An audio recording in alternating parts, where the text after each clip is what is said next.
Gaza में युद्ध ने कैसे मिडिल ईस्ट को बदल कर रख दिया, दुनिया को कैसे बदला और कैसे जो पावर बैलेंस था वो चेंज होता हुआ नजर आया है।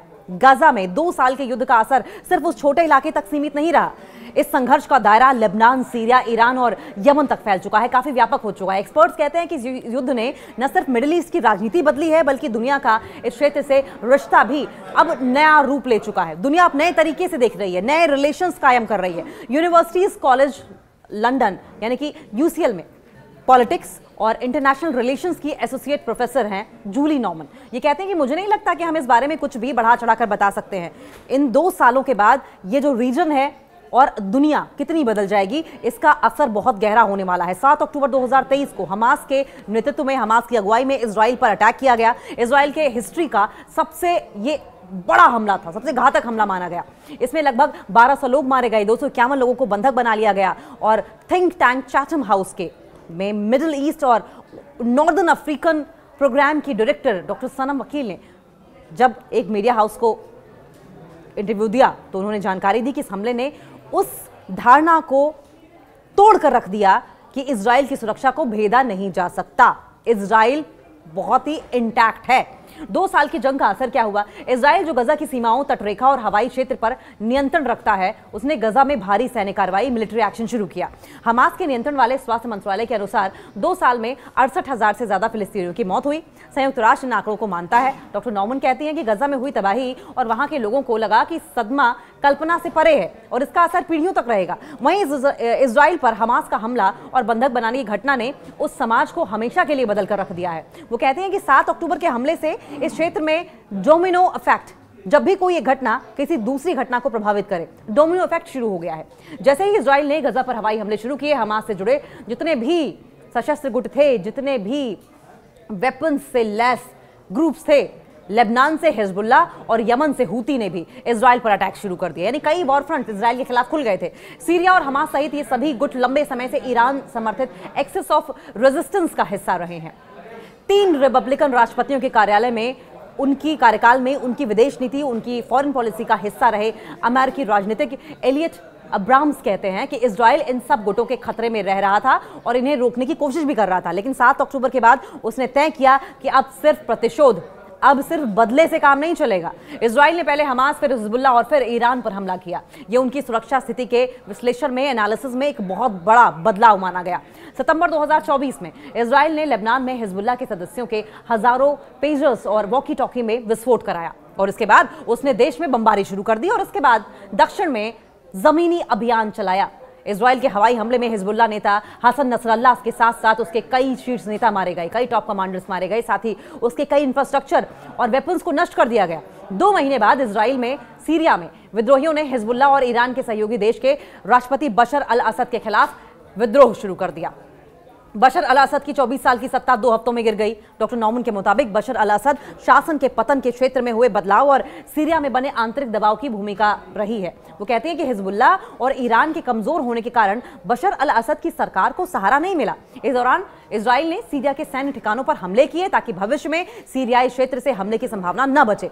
सीरिया के नए राष्ट्रपति और पूर्व में अलकायदा से जुड़े इस्लामी लड़ाके अहमद अल शरा ने कहा कि उनकी सरकार इजराइल से युद्ध नहीं चाहती और सीरिया की जमीन का इस्तेमाल किसी बाहरी हमले के लिए होने नहीं देगी किसी भी कीमत पर। इजराइल और ईरान के बीच युद्ध का खतरा कैसे बढ़ा? दशकों से मिडिल ईस्ट पर खतरा मंडरा रहा था, लेकिन हिजबुल्ला के पास लॉन्ग रेंज मिसाइलों के साथ साथ हथियारों के बड़े भंडार की मौजूदगी से यह खतरा टलता चला गया। एलियट अब्राम्स कहते हैं कि इजराइल और ईरान सालों से एक दूसरे पर छद्म रूप से प्रॉक्सी वॉर लड़ रहे थे, अप्रत्यक्ष रूप से और सीक्रेट तरीके से एक्शन से एक दूसरे के खिलाफ करते रहे हैं, अटैक्स करते रहे हैं, लेकिन दोनों में से किसी ने भी एक दूसरे पर सीधा हमला नहीं किया, डायरेक्ट अटैक नहीं किया। लेकिन अप्रैल 2024 में और अक्टूबर 2024 में दोनों देशों के बीच तनाव एयर स्ट्राइक्स में तब्दील हो गया। वहीं जून 2025 में इजराइल ने ईरान के परमाणु ठिकानों पर हमले किए, जिससे कि 12 दिन का युद्ध छिड़ गया। अमेरिका ने भी इसमें हिस्सा लिया और बंकर बस्टर बम गिराए, जिसके बाद कतर के साथ मिसाइल इजराइल और ईरान के बीच युद्ध विराम कराया गया। बड़े स्तर पर असर हुआ इसका। एलियट अब्राम्स कहते हैं कि व्यापक लेवल पर इसका असर देखने को मिला। इन सभी घटनाओं से इजराइल पर हमला करने के लिए ईरान का प्रॉक्सी सिस्टम अब लगभग खत्म हो चुका है। उनके मुताबिक हमास, हिजबुल्ला और ईरान अब पहले से कहीं ज्यादा उनके हिसाब से कमजोर है। वो कहते हैं कि ये जिस तेजी के साथ हुआ है वो पूरे क्षेत्र को हैरान करने वाला रहा है। इसका और व्यापक असर हुआ है। ईरान के एक और सहयोगी रशिया ने बशर अल असद की सत्ता के पतन के साथ साथ इस क्षेत्र में एक अहम साथी और समर्थक खो दिया। सीरिया में गृह युद्ध के दौरान रूसी राष्ट्रपति व्लादिमीर पुतिन और सीरिया के मौजूदा राष्ट्रपति अहमद अल शरा एक दूसरे के विरोधी थे। इस दौरान रूस ने बशर अल असद की मदद के लिए क्रूर सैन्य बल का इस्तेमाल किया था।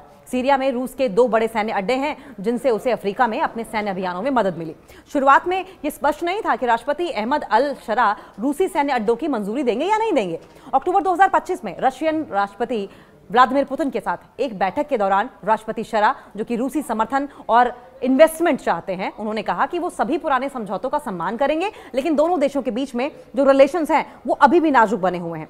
और एक्सपर्ट्स के अनुसार मिडिल ईस्ट में चीन का प्रभाव भी घटा है। डॉक्टर नॉमन कहती है कि युद्ध से पहले चाइना मिडिल ईस्ट में शांति और व्यापार के मीडिएशन के तौर पर उभर रहा था। उसने ईरान और सऊदी अरब के बीच राजनयिक संबंधों को बहाल करने के लिए एक समझौते के लिए मीडिएशन भी की थी, लेकिन गाजा युद्ध ने अमेरिका का ध्यान वापस मिडिल ईस्ट की ओर खींच लिया और चीन ने काफी हद तक पीछे हटने का फैसला भी किया। वहीं तुर्की अब सीरिया की नई सरकार का करीबी सहयोगी बन रहा है। डॉक्टर नॉमन कहते हैं कि दशकों तक सीरिया ईरान और रूस के प्रभाव में था, लेकिन अब तुर्की की काफी मजबूत भूमिका होने की संभावना जताई जा रही है।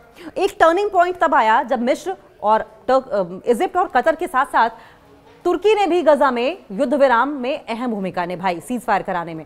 कतर, जहां हमास का राजनीतिक नेतृत्व है और हमेशा अमेरिका का सबसे बड़ा सैन्य अड्डा है, मध्यस्थ की मुख्य भूमिका में था। सितंबर 2025 में इजराइल ने कतर की राजधानी दोहा में हमास नेताओं पर अटैक किया, एयर स्ट्राइक की, जिससे कि कतर नाराज हो गया और गजा में सीज फायर में बाधा पहुंचाने की आशंका बढ़ गई। हालांकि एलियट अब्राम्स का यह मानना है कि अमेरिका के सहयोगी कतर पर हुआ यह अटैक युद्ध के अंत की दिशा में टर्निंग पॉइंट साबित हुआ। उसको वो टर्निंग पॉइंट के तौर पर देख रहे हैं। उनके मुताबिक इसके बाद कतर ने अमेरिका से सुरक्षा की गारंटी मांगी, जो कि ट्रंप ने दी भी। एलियट अब्राम्स ये भी कहते हैं कि इसकी कीमत में ये हमें इस युद्ध को खत्म करना होगा, इसलिए आपको हमास को सौंपना होगा। साथ ही राष्ट्रपति ट्रंप ने इस युद्ध को खत्म करने के लिए इजरायली प्रधानमंत्री बेंजामिन नेतन्याहू पर दबाव बढ़ा दिया। साथ ही नेतन्याहू को कतर से माफी मांगने के लिए मजबूर भी किया। डॉक्टर नॉमन कहते हैं कि कतर, मिस्र और तुर्की ने हमास को बातचीत के लिए तैयार करने और ट्रंप के प्रस्ताव को गंभीरता से लेने में बहुत महत्वपूर्ण भूमिका निभाई है। उनका मानना है कि फ्रांस, ब्रिटेन, कनाडा और ऑस्ट्रेलिया जैसे देशों का फिलिस्तीन को मान्यता देने पर भी असर पड़ा है। वो कहते हैं कि हालांकि कुछ पर्यवेक्षक इस कदम को पूरी तरीके से सिंबॉलिक मानते हैं, लेकिन इस स्टेप से उस रीजन में जो बाकी देश हैं उनको हमास पर सीज फायर के लिए दबाव डालने में थोड़ी सी आसानी हुई। अब इन सब के बीच में इजराइल अलग थलग पड़ गया। अक्टूबर में जो सीज फायर समझौता हुआ उसके पीछे गजा में इजरायली सेना के अभियान और वहां की मानवीय स्थिति को लेकर कई देशों में बहुत ही गुस्सा हुआ, जनाक्रोश बढ़ा। अगस्त में संयुक्त राष्ट्र के समर्थन वाली एक संस्था ने अगस्त में कहा था कि गजा में अकाल पड़ा है, जबकि इजराइल ने इसे झूठा बताया। अगले महीने सितंबर में संयुक्त राष्ट्र की एक जांच रिपोर्ट ने इजराइल पर गजा में फिलिस्तीनियों के खिलाफ नरसंहार का आरोप लगाया, जिसे इजराइल ने फिर से भ्रामक और गलत बता दिया, जिससे कि इजराइल के खिलाफ एक लहर सी कई देशों में, चाहे वो फ्रांस हो चाहे ब्रिटेन हो, खुलकर दौड़ उठी। इजराइल के खिलाफ खुलकर देश बोलने लगे। यूरोप की जनता भले ही गजा में इजराइल की सैन्य गतिविधियों को नरसंहार न कहे, लेकिन वो इसकी खुले तौर पर आलोचना करने लगी और यही भावना अमेरिका में भी फैल गई। कुल मिलाकर इजराइल आज इस क्षेत्र में एक सैन्य प्रभुत्व वाले देश की तरह दिखता है, लेकिन वो कहती हैं कि उसकी सैन्य गतिविधियों का एक नतीजा ये भी रहा कि इजराइल को इंटरनेशनल लेवल पर और रीजनल लेवल पर काफी कुछ झेलना पड़ा। इजराइल आज डेकेड्स पहले, दशकों पहले से कहीं ज्यादा अलग थलग पड़ गया है। संयुक्त राष्ट्र 1967 से फिलिस्तीन, जिसमें गजा और वेस्ट बैंक भी शामिल हैं, इजराइल अधिकृत क्षेत्र मानता है। अक्टूबर में गजा युद्ध विराम, गजा सीज फायर समझौते के बाद तीनों विशेषज्ञों का यह कहना है कि बहुत कुछ अभी भी निश्चित नहीं है, इनडेफिनिट है। हमास के हथियार छोड़ने से लेकर गजा के लिए धन, सुरक्षा बलों की व्यवस्था और क्या फिलिस्तीन की मान्यता का कोई भरोसेमंद रास्ता निकल पाएगा। फिर भी डॉक्टर नॉमन ये भी कहती हैं कि क्षेत्र पूरी तरीके से बदल चुका है और कुछ संबंधों में बड़े बदलाव आए हैं और भी बदलाव आएंगे। उनके मुताबिक मिडिल ईस्ट पर नए सिरे से ध्यान दिया जा रहा है, जिसके बारे में वो कहती हैं कि उम्मीद है कि इससे क्षेत्र में अब तक देखे गए युद्ध, वॉर्स, टेंशंस, संघर्ष के बजाय कुछ बेहतर करने के लिए नए सिरे से प्रतिबद्धता पैदा होगी।